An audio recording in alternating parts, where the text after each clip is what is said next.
I work for North Sails UK with Ronan for the last 12 years. And like him, I've been fortunate enough to do quite a lot of sailing with both of Campbell and Ronan.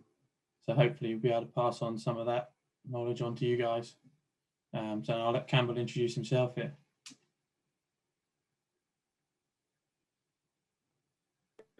Technology, my microphone's on now. Good evening, everyone. I'm pleased to be here, and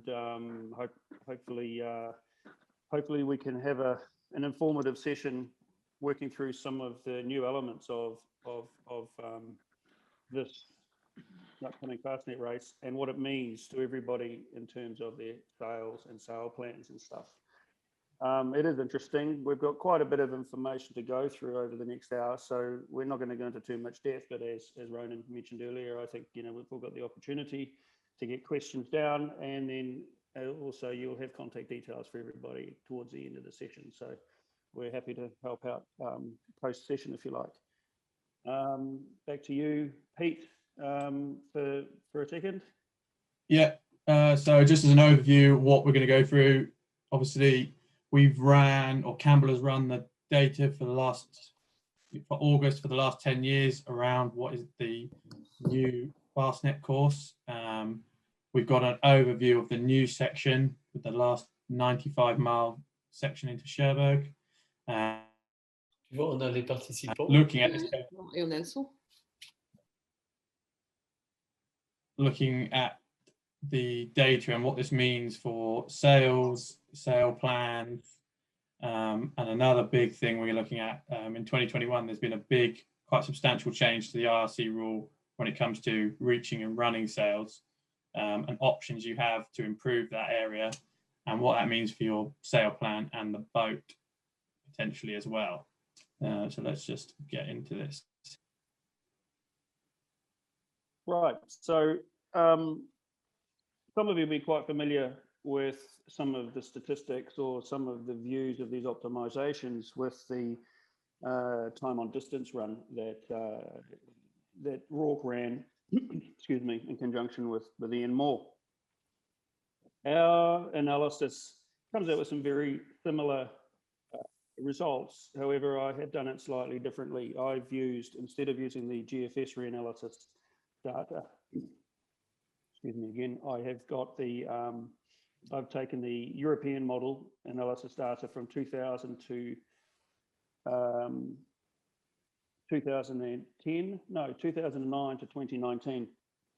And another difference is that we only analysed 2 boats, and we ran them separately. We didn't want to run too much of a spread of types of boats because it can skew the averaging data slightly, because we want to really look at the race in terms of time and percentage of time as opposed to in absolute miles. And as you could imagine, the percentages of time spent at different wind angles would be vastly different for a very high performance TP, for example, or a Maxi 72 compared to a more traditional displacement oriented yacht. So we discussed, and we picked the Sunfast 3300,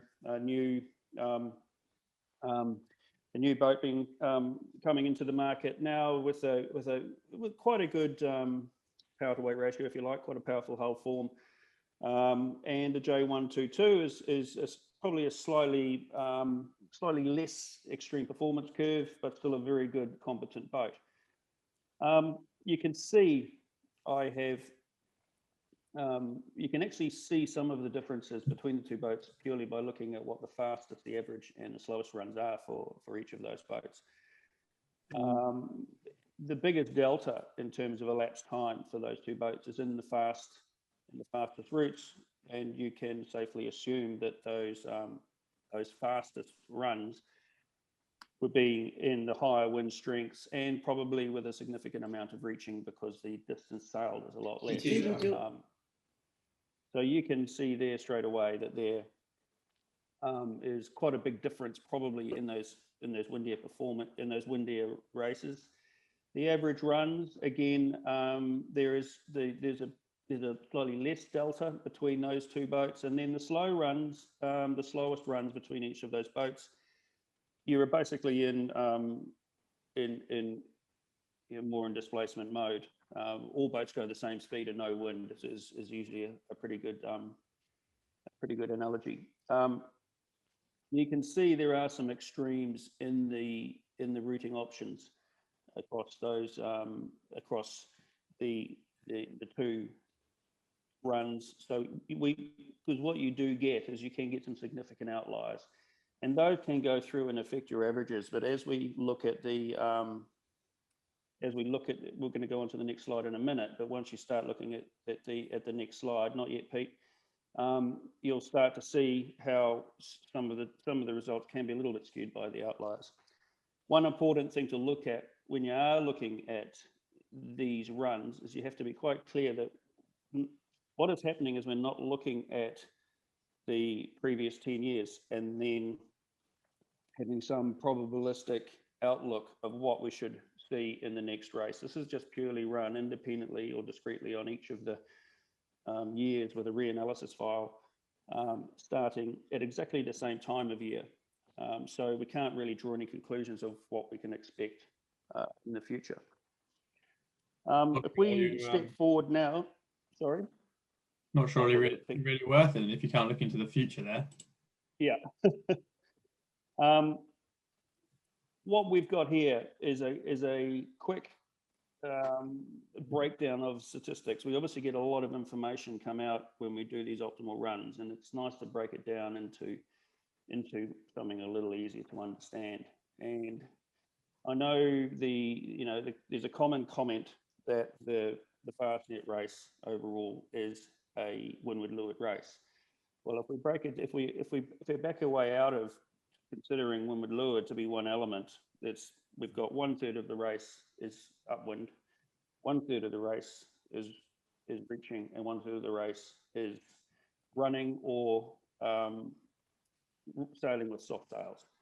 And so over a 10-year average with a boat like the Sunfast 3300, we are looking at almost 39% of the elapsed time of the race being reaching. Similar, but slightly less for the J122. And this may introduce itself purely with the optimal routing that I did do. We're using tidal models which are accurate to each of the years that we ran the historic wind. So there may be a tidal gate which influences here if the boats were, say, more than 6 hours apart. We'll talk a little bit more about those tidal gates when we're talking about the Channel Islands shortly. But what is very clear, and for these two similar but slightly different type forms of boats, is that more than 30% of the race is reaching. We have a look at the tables on the left-hand side there. I'm not sure how clear they are to see, but it is also very clear with this race that massive percentage of the output for both of these boats is with the wind speeds over the last 10 years in the 10 to 14 knot range, 1/3 of the race, and then effectively 60-70% of the race of all of the races over the last 10 years have been in the range of 6 to 18 knots. So a nice moderate airs with plenty of reaching involved. And to be clear, we're calling reaching everything from 60 to 140 here. So, quite a broad range, but everything outside of that. There will be a little bit of a skew as well in terms of, well, not a skew, but the results will be slightly different when we look at the different characteristics of the polars of each of these boats. From a VMG angle, if you put your bow up on your Sunfast 3300 10 degrees and started ripping, you'll probably get a greater increase of relative boat speed than you would say put your J122 bow up 10 degrees, and it would be very similar from an upwind perspective. You put from a VMG angle upwind, you put your bow down 10 degrees on each of these boats, and the 3300 with its twin rudders, water ballast, and a probably a great deal more form stability for sail area will speed up proportionally a lot more than the J122. even so, with those differences, and which were coming out in some of the results, we're still looking at very much more than a third of the race being reaching. Moving on now, if we take a look at, we step away from those results, and if we get forward and into the new section of the course and what are the implications. What we can see here is I've run some simulations from Fastnet Rock back to the finish, just to be clear of the difference for that half of the race, if you like, because the first half of the race has no impact on the second half of the race being an out and back race. And the new course, as we all know, adds in the range of 94 miles as the crow flies to the course, but it will add in the range of 16 to 14 hours of time. And that, with the interesting element of the Channel Islands coming into it with its currents, that can even grow or reduce from there. It does throw up, and I know the questions will be asked now about the extremes of these optimal runs, and we can't examine or look at, say, for example, our red optimal route that runs up and into past start point on the return.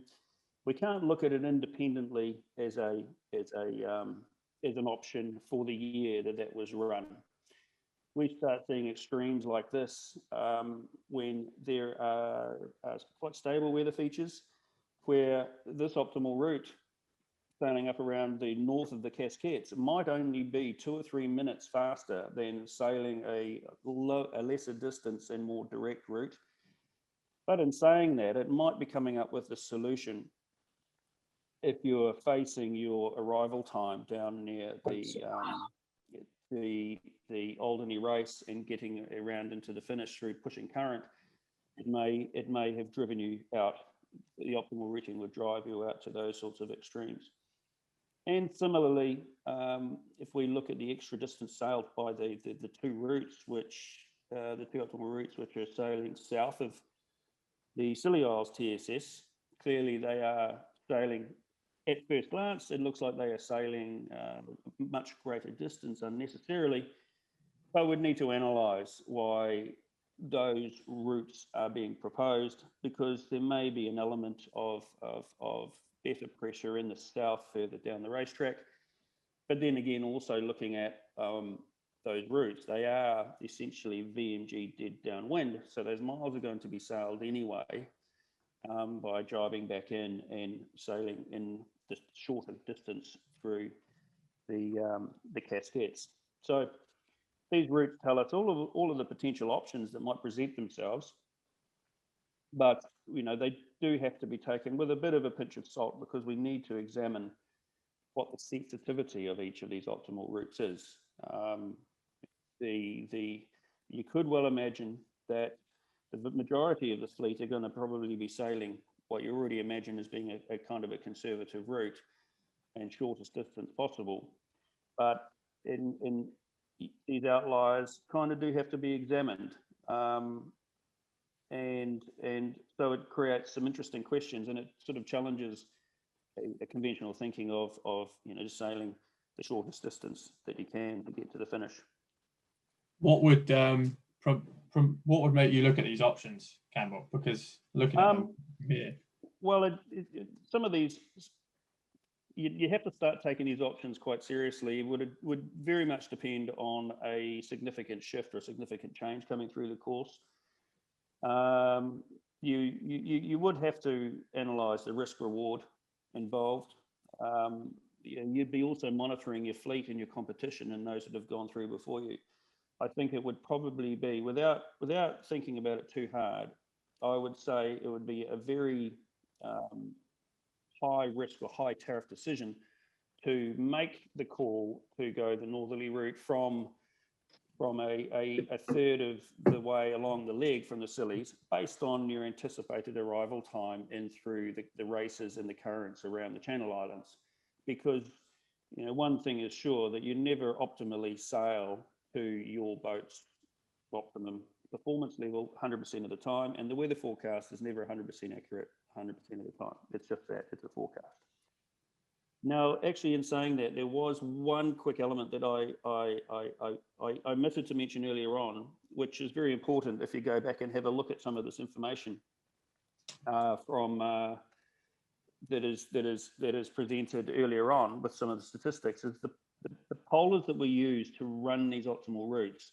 The Sunfast 3300, we've been doing quite a bit of work with that fleet, and so we've got quite a good average and quite a good handle of the polars. So, you know, you can take their output as being reasonably representative of the boat. However, I didn't have a copy of the J122 polars, so I extracted those from the ORC VPP online, so they might not be well represented in terms of absolute times, but they should represent the type form of the boat and the angles and the speeds that it goes. There's a point here, potentially, Campbell, I'm going to make this, you know, we're not going to go too much into detail here. We can't, you know, we're limited to an hour, but Campbell is going to run some navigator webinars that's going to look at the navigation of this section plus the whole race in a lot more detail. So I think if you know, this might not win you the race, this section, but it certainly could lose you it. Definitely worth, you know, looking into that for all the navigators on the boats or the owners. Yeah, well, I'm planning a big series in the not too distant future. I'm just trying to pull all the threads together before I make the announcement. So stay in touch and watch this space. Moving on then, so for us, the next, so this is comparing the differences between the old finish from Fastnet Rock to Plymouth and from Fastnet Rock to Cherbourg. And it's quite clear that there is quite a shift into the stop sail area of racing for this leg. A 10% more time spent from 140 and wider, which is where everyone will have soft sails up. There is a reduction, obviously, in time in the pure, well, more open angle reaching from 120 to 140, but it really just does, on average, turn this leg into quite a solid downwind VMG part of the race. You'll notice that the percentages of change don't quite, you know, they do add up. Yeah, no, so we're actually losing 12% and gaining, losing 10% and gaining 9%, and that 1% is really lost in a period of time that the next leg is longer. So again, you know, this is on 10-year average in that moderate 10 to 14 knot wind speed range, and yeah, a lot more downwind oriented, which has to be taken into consideration, especially when we're looking at a good portion of, or a third of that leg being highly current influenced. And that your ability to sail VMG is going, and the moding you've got is going to play a big effect here, right? You know, 60% of your race in downwind angles with the area we were talking about previously. Yeah, I mean, it's gonna have a big impact in elements in areas like especially with current. I mean, we all know what it's like trying to stay out of the current sailing down the Solent, and that yacht that can sail 5 or 10 degrees lower against the coast or against the shore, it can stay out of current for longer, versus the guy who sails higher angles and has to drive out earlier. You know, there's a big tactical and strategic gain to being able to sail really strong downwind VMG angles, especially in that foul, in potential for those boats that have to sail against the foul current. I mean, it is near springs when this race is projected to go through there, and at times, you know, some of those flow rates are, I'm looking at some longer range models, can be up to sort of 7 knots through there. So it's not insignificant. So if we move on and show what these means for the sails. Yeah, so what I've done here is I've taken a matrix. If we look across the x-axis as true wind speed, and up the y-axis, across the x-axis the true wind angle, and up the y-axis is true wind speed. And faintly plotted in the background, what you can see is each of these bins or boxes is populated by the average hours spent for each one of those specific angles over 10 years. We'll ignore that raw data for the moment, but what is interesting when you look at this crossover chart, there is certain sails that appear to cover a larger range of these hours than others. So, you know, it's important to look, and I've done a bit of a comparison on two of these key elements, and one of them, not everybody's going to have both a masthead zero and a fractional zero as shown in this crossover chart, but I've combined them together. You know, having a free IRC code zero in your inventory in this race would be quite critical. Running some quick numbers, that looking over the 10 years of races, there is between 3 and 18% of the time of the race falls within the pro and the masthead zero. Now, for most boats at the right angles, that is having a code zero versus the same boat that doesn't have a code zero is equivalent to about a 10 to 15% boat speed increase. For say on average 10% of the race, and that works out to being 1 to 1.5 hours of elapsed time on the race. So there's a very much a net gain there for what is essentially a rating-free sail. And another one to look at, as I've highlighted on here, as you can see, is the Genoa staysail, a very versatile sail that some people don't consider, and it's natural to see that based on the more sort of windward leeward VMG racing that we do up and down the Solent. The Genoa staysail should, across all of the races, be on for 10 to 20% of the race. And there would be a boat speed increase of say 1 to 3%. But one of the bigger benefits of a sail like the Genoa staysail is that it helps maintain your average speeds. It really balances the boat out. So you're able to maintain, it helps really keep you bow down and keep you powered up. So there's a big advantage in shortening the distance that you're sailing, as well as taking the load off the boat, taking the load off your helmsman. And, you know, for those that are using pilots, it completely unloads an autopilot. So those two sails are quite interesting to look at. And then another one, which combines in with the GS, is the Spinnaker staysail, is yet another very versatile sail that needs to be considered for this type of racing, because there's a similar percentage of time that would be up for the Fastnet race on average over this. I think one of the biggest gains you're going to see with this staysail that maybe it's hard to see in just the raw data is, you know, your ability to sail lower for the same, you know, slightly lower for the same speed, yeah, or, you know, change your moding. And if you're going into potentially 6-7 knots of current, like you were talking about, you know, that's going to play a huge part in it. Yeah. Well, I mean, it's. I guess there's a sort of rule of thumb that you never want to sail purely hard downwind VMG offshore or upwind up VMG. You should always be sailing that click faster. You know, your VMG motor should be a click faster. But for the boats that can get down, I mean, I've kind of been focusing a little bit on this element of managing the currents, and probably more thinking about finding the current relief than finding the favourable current. But, you know, the ability to be able to get with a Spinnaker staysail down and maintain your average speeds a lot better is definitely a plus. Right. I think I'll just put a quick video on so you don't get bored of our voices just yet. And then we'll get into what the sails can do.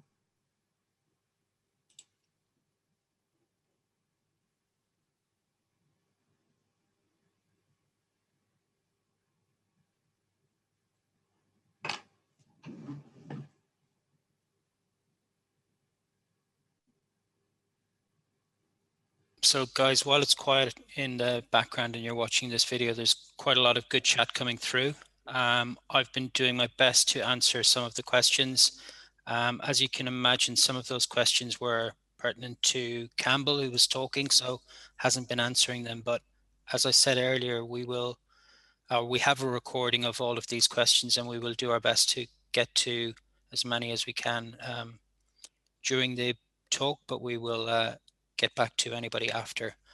Also, please do get in contact if there's any specific questions to your type of boat, because ultimately every boat is slightly different and we're not going to be able to address everybody's questions in the short time frame that we have.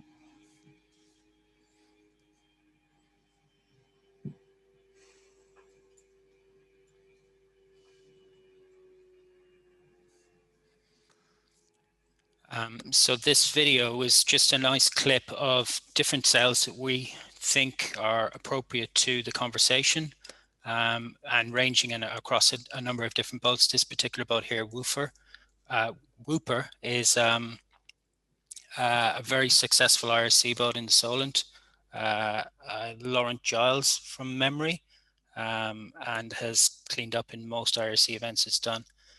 It's set up with a jib, so availing of a code 0 for its reaching work really helps power it up, because it's quite a traditional heavy displacement boat.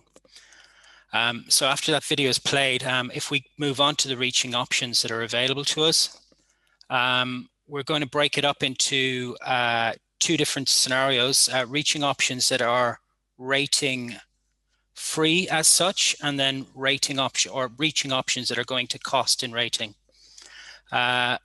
If we, there's a number of different sails available, but yeah, thank you, Pete. The jib top is the smallest of the sail, well, is a head sail, or has to be measured as a head sail. Your luff length is limited. In modern times, or with boats with bowsprits, are generally setting these up now forward of the forestay as a furling sail.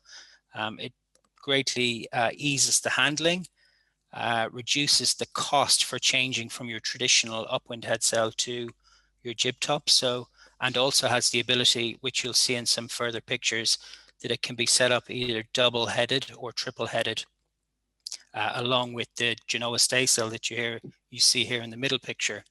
The Genoa staysail we talked about earlier being a really nice sail to balance the boat. It takes helm off, which is really, really important when you're trying to drive the boat hard in reaching conditions. For the two-handed fleet, it's a really nice addition to the boat as well, in that as it takes helm off, it reduces the load on your autopilot and helps in terms of managing your battery power. That can't be discounted for everybody else in the fleet that's driving hard, because it also makes it easier on the driver. The code 0 is probably the biggest impact sail that we would see. It's the biggest of these reaching sails that's available. The considerations that need to be addressed in terms of IRC is this rates as a spinnaker. So as long as it's within your allowed number of sails, its cost to your rating is 0. If you add it as an additional sail, it's potentially 1 point extra if you carry it on top of your allocation of spinnakers, which is available to you. As default, it used to be 3 spinnakers. With the updated rule, you now have the ability to declare the number of spinnakers you want. So you will get a reduction in your rating if you declare 1 or 2. Similarly, your rating will go up if you declare 4 or 5. And again, that will change from its boat specific. So the code 0 can be a number of different things to different boats. Some boats are high in stability and will take a masthead code 0. Other boats that are very high performance boats don't necessarily need all of the power. And for higher wind strengths, will take a fractional sail. So there's again a number of different ways to skin this cat, and we can get that into this further down the There's a lot of slides. implications for both as well. You know, the fractional zero, a lot of boats won't have a halyard probably potentially set up for a sail like that, whereas a masthead zero, which is probably going to be a more commonly used sail, is generally easier to get on boats, and there are options for all, you know, for a lot of boats to get these sails on. Absolutely. There's been a recent change in the philosophy on these sails as well. Ultimately, sail makers used to hang these sails off a cable, essentially making it look like a forestay and winding the halyard as hard as you could. The new philosophy on this is load sharing, where the sail, and in terms of the dynamics of the sail is a much lower loaded sail now, because the tack load is being shared between the sail and the cable load. So it's reduced a lot on the bowsprit loads that we would have previously seen. If we go on to the next slide, Pete.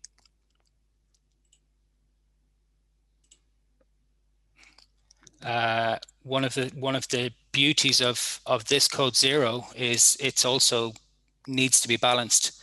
So the Genoa stay sail is a sail that's very effective inside both the Code Zero or your jib, as you see in the left-hand picture here. Anything that you can do when you're reaching to get as much sail area forward is helpful. It unloads the helm and it allows you to have more confidence to drive the boat harder. Ultimately, higher average speeds will get you down the course quicker.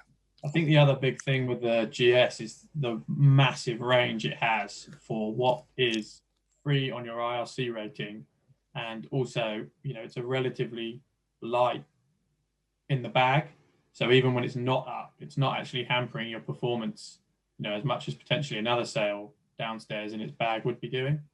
Absolutely. So with the GS up, you know, as soon as you're thinking about being on an outboard lead with a jib, the GS should be the next thing on your mind. And you can go all the way up to, you know, or down to wind angles where you're reaching with zeros, or you can hoist it inside soft sails, spinnakers, if you're pressed up and one-sided. You know, like Ronan said, you just want the sail area in the front of the boat. Just makes it that much easier to drive. And for a lot of people that, you know, a lot of your crew that will be driving these boats don't have as much experience as driving as, you know, the owner or helm. So it helps these guys, helps everyone out massively when you've got a more balanced boat. Absolutely. So that's a good point that Pete raised there. Generally, your Genoa staysail is going to come online as soon as you've got your jib to the rail. So for most boats, that's going to be approximately 80 degrees true or 40 apparent, slightly inside that if you're pushing your luck and you're trying to get high and get the extra area in there. But a default rule of thumb for me is as soon as you're seeing 40 apparent, you have the ability to get more power to the front of the boat and balance the boat better. So that we'll refer back to these apparent wind angles in the next couple of slides, but just to bear that in mind that at 40 apparent, you're able to get a Genoa staysail in. 40 apparent is also generally a number that I would have in my head where I'm thinking, if it's light enough, can we get a Code Zero up? The true wind angle numbers that I have in my head usually for a Code Zero is if it's at 100 degrees true, you should definitely be on your Code Zero. You're probably pushing your luck if you're trying to get inside 90. But in saying that, in certain situations when you're fully sheeted on and you're trying to sail as high as you can, potentially at the detriment of speed, but tipping the boat over and having that additional power is helpful. You might be able to get up to 85 or maybe even 80 for short periods, but ultimately it'll slow the boat down. It is wind speed dependent, isn't it? Absolutely. Yeah. And I mean, I can testify to, I mean, Ronan's one of the twitchiest people that you get when you're trimming and reaching. As soon as the sheets are cracked, he wants to get that GS up in there. And as a navigator, you know, we can, it's an easy sail to set up and you usually agree with it. But, you know, we've been at 35 apparent before and Ronan's jumping up and down wanting to get the GS in, and it's actually an easy change to make. And then I can click on a button on my box and just see the change in percentage of performance. And so we can kind of feel our way into, you know, where it's actually starting to work nicely on the boat. The next sail that is does not cost you anything on IRC is the jib top. This is a slightly more specialist sail probably than the last two we talked about. It has its place, and depending on the boat setup you've got as well, it can fill a hole between, you know, if you don't have an option for a fractional zero or something like that, it can fill a hole quite nicely. As you've got a big range on these sails. You can see in these pictures, you can pull them all the way up in the light, heel the boat over, you know, get going, and then if you're really breezy reaching, you can pull them all the way down to the sprit. And you know, they're quite versatile sails, but they are quite, you know, a specialist offshore sail. Yes, I would agree that this sail is a sail that will potentially spend 95% of its life in the bag down below, and as an owner you're grumpy that it never gets used, but at the same time, when this sail does come out and gets used, it's a race winner. It's not a priority sail to have in your inventory. It's a nice to have sail. I think they look super cool, but ultimately they're a very specialist sail, so it's not something that we're going to dwell on here, and I think we can show that the pictures are there. It's available to do, and we just move on. Reaching struts or whisker poles. These have been around for a few years now. We have to be very careful how these are addressed. In terms of where they really started becoming prominent was with the Volvo 65s and boats that were triple heading and pushing their boats very, very hard with a Genoa stay sail, a jib, and potentially another flying sail outside of that. So in order to get equidistant on your sheet leads, you needed to get those sails further outboard. The way that IRC is treating this sail has changed for 2021. So we need to be careful, and we need to make everybody aware that this is now a rateable stick. And that is both for spinnaker pole boats as well as fixed bowsprit boats. You have to declare it when you're revalidating for 2021. We've got some trials out there, but every boat again is going to be different. What we're seeing in terms of a trend is this is probably going to cost you between 2 and 3 points on your rating. And it's boat specific as to whether you think it's worth having. Where it'll really come into its own is when you're uprange and it gives you much more control over your jib when you don't have the ability to put up a code 0, for instance, at those angles where it's 20 knots plus and you're trying to control your jib, push it further outboard so you're not turning your mainsail inside out. The other thing to consider with the jib stick or whisker pole is there are, you know, if you're not set up for it, there are implications on your boat, such as, you know, the inboard end of the pole has to be on your rig. So you need to think about that. So there are boat costs that go with it, but they're definitely worth it, you know, potentially worth it on some boats. And really needs to be, it's a boat by boat case, as Ronan says on this. Yeah. Again, if you think it's something of interest and something that might be useful on your boat, please come and talk to us, and we have the knowledge and we're happy to share it. So let's move on to the flying head sail, which is, in my opinion, the biggest change for 2021, and has the most unknowns for a wide range of boats. The limitations of this sail are twofold. So it's a new sail that's come into the inventory. As we talked earlier, your IRC code 0 has to rate as a spinnaker, so has to have a 75% mid girth. On the flying sail, your mid-girth can be as low as 62.5%. So that allows the designers, the sail makers, to make a flatter sail. The flatter that we can make our sails, the more upwind orientated we can make the sail. IRC, in the way that they've written the rule, if we go on to the next page, Pete, have stipulated where this sail has to be tacked in relation to the foot length. So by defining this rule, which essentially tells you where the tack of the flying headsail has to be, it is forcing the sail to overlap with the shrouds. So this can't be a flat sail that we put onto your jib tracks and essentially have what would be referred to as a J0 that you try and go upwind with. This has to overlap with your shrouds. So limits the ability to use it as an upwind genoa. This again has implications on your boat. You know, there are boats that you might be able to get a tack halfway along the bowsprit, or there are cost and boat implications you need to think about when these sails are, if you're thinking about one of these sails, and you need to contact, you need to speak to your sailmaker, because when it comes to area, that is going to dictate where you end up with that tack.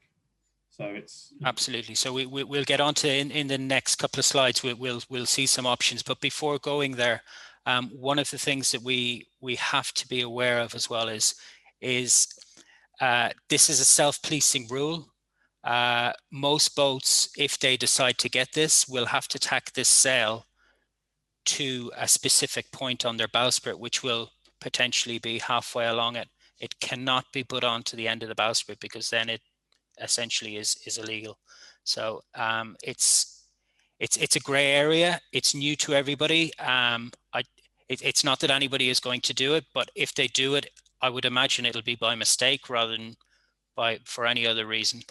But let's be wary of these new changes and all educate ourselves on what is available and what needs to be done. Options here.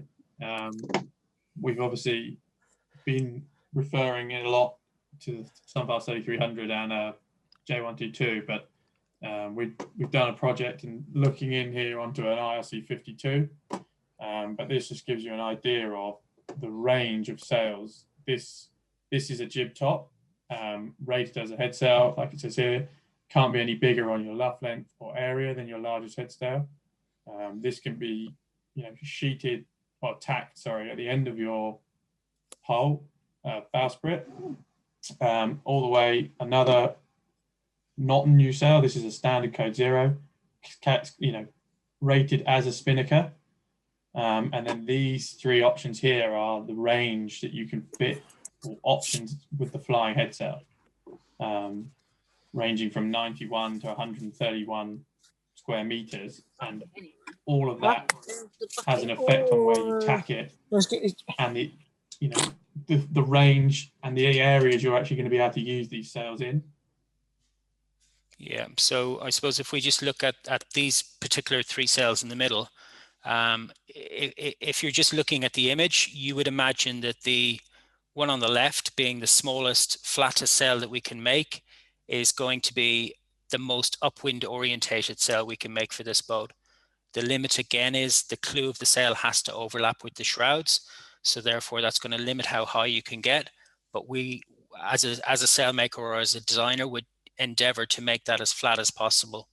If you look at the right hand end of the scale, this is a more traditional setup where you would set because the foot length of the sail is longer, you can now set this sail to the end of your bowsprit, but the area because of that then grows. So the sail is still overlapping with your shrouds, but can be on your standard STL, but the area then grows to 130 square meters. So ultimately, it's going to be a much better sail at reaching as opposed to trying to get upwind with it or as close to the wind as possible. IRC have specifically looked at the foot length to try and stop people exploiting the upwind aspects of these potential sails. If we go to the next slide, Pete, one of the, well, this is again to show you where we see on the IRC52 where these sails are going to sit in. The flying head sail is going to be much closer angles than your Code Zero, but for where we see it sitting is in the lighter wind range. It's going to be good. It would be complemented with a jib top up range, but again, this is a sail crossover chart. It's like going to a sweet shop. If you could pick everything, you would have it, but you're not necessarily going to have everything there. So you have to make conscious decisions about what are the appropriate sails for your boat and the amount of sails that you want to carry on board because the additional weight concerns. I think the big thing with this sail is, as Ronan said, it's, you know, you can look at this and say, you know, it's very light winds. It could become a real weapon of a sail. But the other, you know, that's not, to me, this should just be disregarded as an option because there are other, you know, yes, it's going to cost you some IRC points, but are there other places you can adjust your sail plan to make this work for you and your rating? Yeah. So it's definitely, you know, if you're thinking about this sort of sail, then, it's going to be boat specific for me. I think if we go on to the next slide, it's an opportunity to talk about the different boats and how we see it, or potentially some of the studies that we've done previously. So a Fast 40 head sail area, approximately 40 square meters. Your flying head sail is going to be nearly double the size of that sail. So again, a really good sail for a high performance boat that's going to go reaching hard. This would be used inside of your, or at narrower angles than your Code Zero would be used. Similarly on a 3300, which is not quite as fast as a Fast 40, the area is considerably bigger than the head sail. Again, it will tip the boat over. In those lighter conditions, you will have to tack this sail halfway along your bowsprit, and it has to overlap with your shrouds, so therefore you can't sail that high with it. One interesting one for me, I've been dealing with a Nicholson 55, which is a beautiful cruising boat, but these guys are going to go and do the Fastnet this year. And one of the areas that we've been exploring is the boat used to be set up with genoas. So it's got a narrow shroud base. It's still got its genoa tracks. And this boat, therefore, has the ability to sheet this big overlapping sail, which is understandably 62% mid-girth as opposed to a traditional genoa being 50%. But this is going to be an opportunity for this boat in sub 10 knots to get a lot closer to the wind than a Code Zero can. And for a heavy displacement boat, it's a real opportunity. So boats like this and J109s. What sort of angles would you expect to get upwind with, you know, on say Nicholson 55, you know, parents and trews? I mean, so again, it's a new area for us. We're going to be optimistic, and I would say on this particular boat that as soon as you're at 60 degrees in 6 knots of wind, you're going, I can be on this. It's a big genoa. So if you're seeing 30, 35 degrees apparent, again, you called me twitchy earlier, but I'd be always looking and hunting for power. I would happily put the bow down 5 degrees to know that you're doubling, or not quite doubling, but you're putting 50% more sail area on the boat. Yeah. So an 18 to 20 ton boat in 6 or 8 knots, all you want to do is tip it over and get it going. Yeah, so it's 55, 60 true is probably almost a target angle anyway. Absolutely. So in lighter conditions, boats that have IRC optimized in the last 10 years, where they used to be set up with genoas and have now gone to jib configurations. Most of, like for instance, a J109 used to rate 1,030 with a 145% genoa. Those boats now rate 1,010 with a jib. If you're to spend half of that rating to get back to the same size area that you used to be and bring all of that benefit back when you're reaching or slightly cracked sheets, it's certainly, for me, it's an area that needs to be explored, and that's where I see this sail being really, really beneficial. The other thing to That's think not, about with these sort of boats is if boats that have a spinnaker pole have quite regularly in the past few years, put small bowsprits on and match their pole length with their STL. yeah. So it's potentially not as hard on the boat side of things to get this on rather than a boat with a big long bowsprit where you're going to have to find a tack point halfway along. These boats with the small bowsprits that are trying to be matching their pole lengths in more recent years could have an option here to get a sail like this on and it not be too much of a difficulty. Yeah, absolutely. On. So it's, again, it's such a new sail. There's a lot of unknowns. I think a lot of this has come from France. So the Class 40s, the Figaro 3s, all of those boats used to have 65% Midgirt code zeros that if those boats went into mixed fleet racing, they were illegal and they couldn't use their sails. So I think a big push has come potentially from France to come up with a system where you can rate those sails that have been built in the past. And there's a great opportunity here. It's a new sail, it's a development area, but there's a lot to be learned before we're all going to have to go and buy one or potentially invest in one. We look at some of these other options. I'm conscious of the time. I don't want to waste all your guys' evenings. One thing that has to be addressed here is the new course obviously means, like Campbell spoke about, this big increase in downwind angles or sailing, downwind sailing time. And there are a lot of options that, to think about, especially with the new rule changes this year, meaning you can bring on poles and things without a bigger penalty. Just quickly, the spinnaker stay sails is a sail that is, again, free under IRC and you can carry it without penalty. The big thing here, you can fly these with a pole as well. I've only managed to get pictures with asymmetric boats, but if you're a symmetric boat, you definitely can be looking at these as an option. But they open up, as we said before, moding changes. Campbell was saying earlier that he would never want to be low, slow. So that brings these sails in, and it does, you can mod your boat and change your angles to get these sails to work quite efficiently. And again, not a heavy bag, sail in the bag. So when it's not up, it's not going to cost you performance.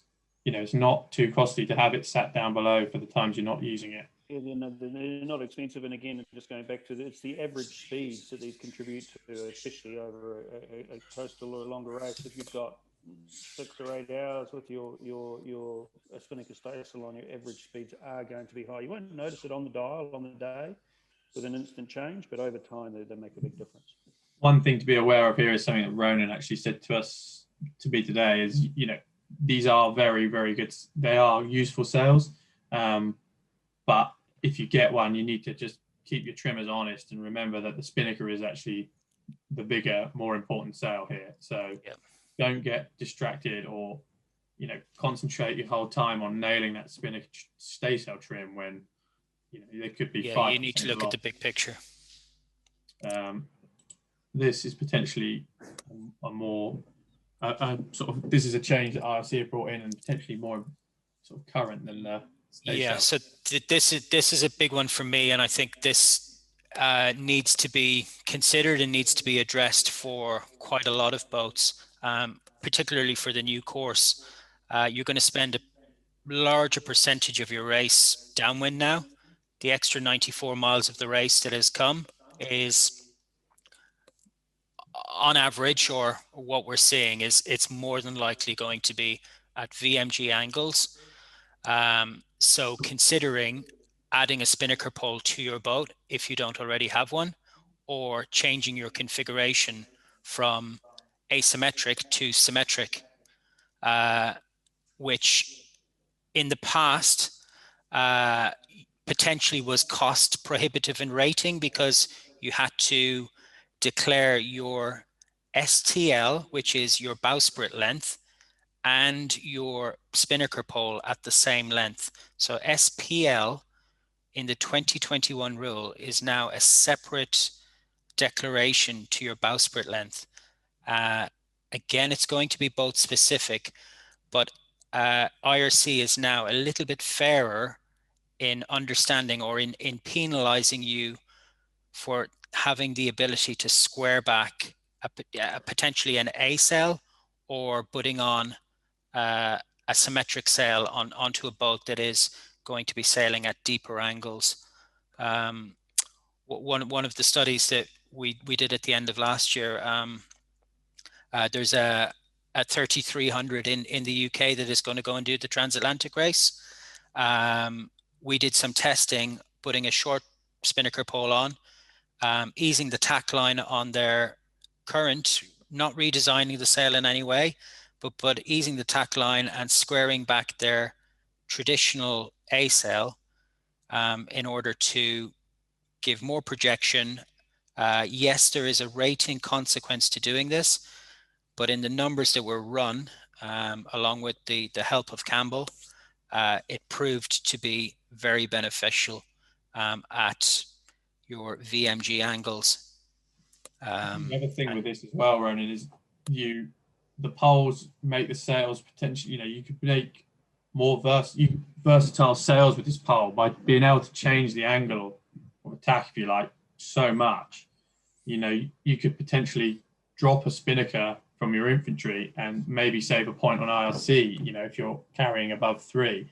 So absolutely, they bring on a whole other line of options that not only increase your speed potential and VMG ability, but help in other areas, maybe get a sail off the boat.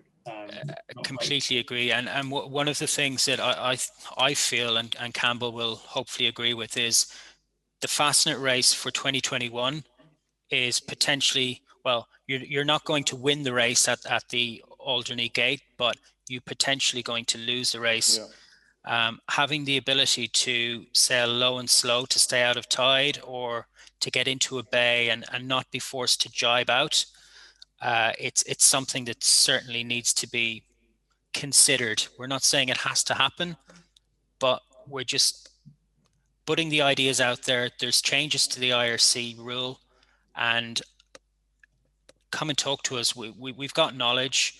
Every boat's going to be different, but we're here to help. That's sort of the message that we need to get across. I think just being conscious of time here, if we move on, I can't see the chat, but I think you guys are monitoring this. If you've got questions, get them in that chat, and we'll do our best here in whatever time in the time we've got.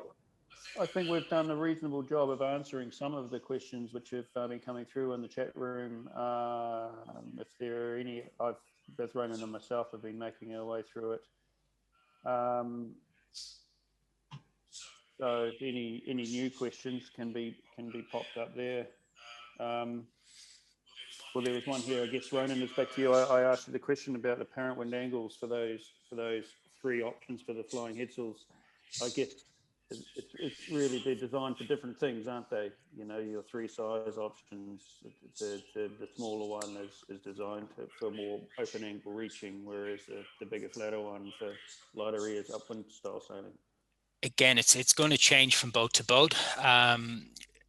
It's nearly the other way around, in that you'd have a small, short-footed sail to try and get as upwind as possible, whereas the more traditional triangular sails are better for wide-angle reaching.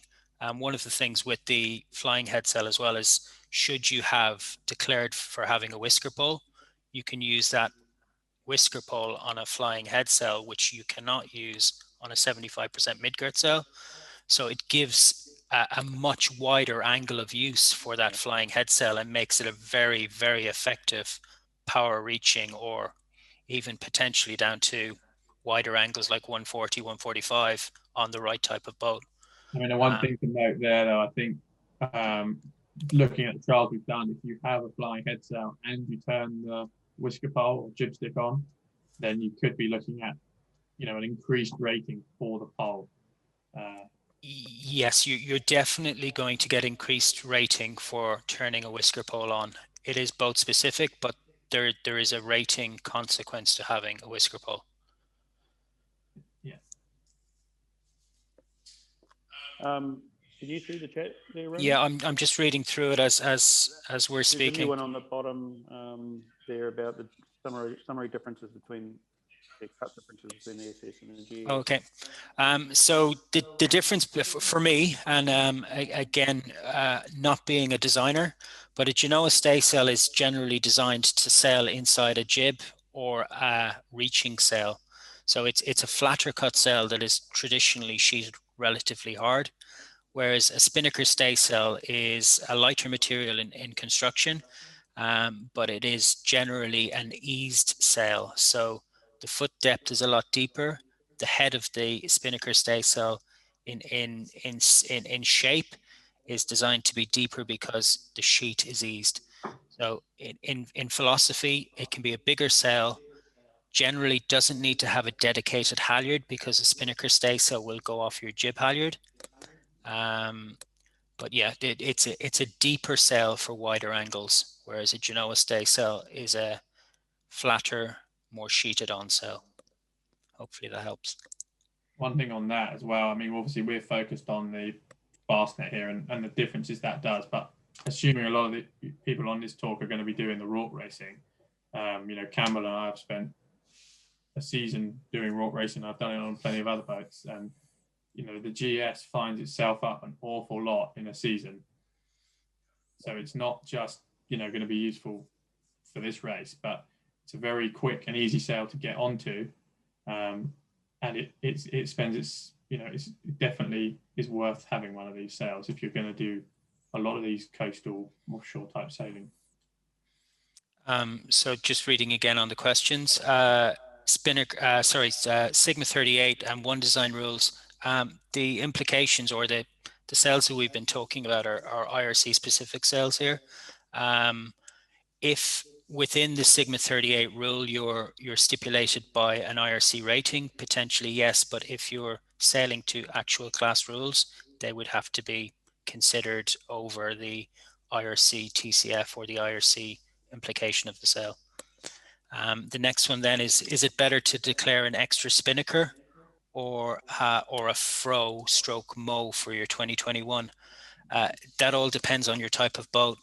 Some boats are going to be better at reaching than running, and you for me, you need to look at a broad range of conditions in order to get around this course. Again, we looked at it earlier. You've basically got 30% of each angle. You're going to do a certain amount of upwind. You're going to need to try and power your boat up for reaching. And then you're going to have a long run home, which is potentially 35 or 40% of the race. So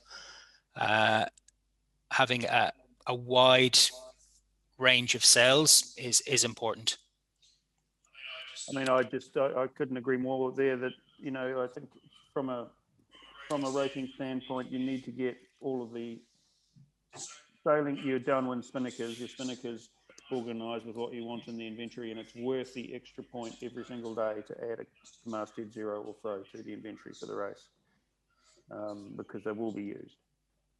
Yeah. So I mean, from an inshore to an offshore type scenario, we're always adding one or two spinnakers to the IRC certificate. But it's something that's quite important for some people to think about if they're sailing in the IRC regattas close to the Fastnet, whereas you may want to change your spinnaker, your rated spinnaker number for the Fastnet. Agreed. So another question has just come in is asking about Genoa staysail or spinnaker staysail and how they're hoisted. You have the ability to hoist and drop either of those sails. For me, the ease of use of having it on a furling system makes it much easier for deploying and for having it up there in that you can have it for the period that you're using it. If it's not working, you can furl it up, not put it away, check if you've gone better or worse. If you're going worse, deploy it again. The ease of handling of having this as a furling system for me is a no-brainer, other than the cost implications. The one thing there, I don't know, I can't see the questions, but hoisting a spinnaker staysail, you don't really need to do anything to your boat. It's going to go up on your jib halyard. You will need a pad eye or something to clip the bottom of this sail too. On the foredeck, the GS has a little bit more implications in that you will need a GS halyard, or potentially some boats that have a pole. You can make the topping lift work for you depending on where it is and how high it is. Yeah. So there are implications on the rig and halyards, but both sails, once you're actually set up for them, are very, very easy to deal with. Yeah. Just back to what we were talking about with the benefit of taking a Masthead Zero and taking the point for it. Yarn there, a Code Zero is measured as a spinnaker because of its Midgirt, so it's technically a spinnaker because of its size, but it's a flatter reefing spinnaker that you can do. Yeah, I think that's just again confirming that last question on the IRC penalty for a spinnaker is the same as a Code Zero. The Code Zero that we've been referring to here are 75% Midgirt sails. It is different if you're going to declare the new flying Headsail, which has a different consequence in your rating. And again, it will be boat specific. IRC previously, or prior to Christmas, put out some numbers saying that on average it's approximately between 6 and 10 points to declare a flying Headsail. In the trials that we've been running, that's pretty accurate. So depending on size and type of boat, you're in the range of, on average, 7 or 8 points for adding one of those sails. Which I think can sound quite... question that's... Oh, sorry, Pete. Sorry. I think the 7 or 8 points can, if you're saying between 6 and 10 points, it sounds quite a lot to begin with, but I would urge people not to just write these sails off, because depending on, what you're planning on doing and where, especially if you're going to go and do a middle sea race or something like that, there's other things you can do with your sail infantry that allows you to get these sails on that could potentially be a massive, a huge influence. But, maybe you could lose some spinnaker area, or, there are a lot of things that can be done to your boat. So I think, I wouldn't rush into writing these sails off. But as Ronan says, very, very boat specific, and how you get them on board and rate with them is going to be very individual to each boat. Yeah, I think that the conclusion to this is please come and talk to us. We've got a load of experience, we've got the knowledge, and we're more than happy to share it with people. So I think if you go to the next page, Pete, you'll see our contact details. Yeah. And we're going to close it up if that's okay, guys. Both myself and Pete are based in the UK office. For anybody international that's been on this call, please contact your local loft. I know Prof from Ireland is on the call. He has more than enough knowledge and will be happy to help with any questions you have. Similarly, anybody in Europe, please contact your locals. We will be putting this recording on our North Sails YouTube channel, so it will be available to look back afterwards. And Campbell will be running further and more in-depth navigation courses on the Fastnet course, and particularly the changes to the course as well. So please get in contact with Campbell. Excellent. Thanks, everyone.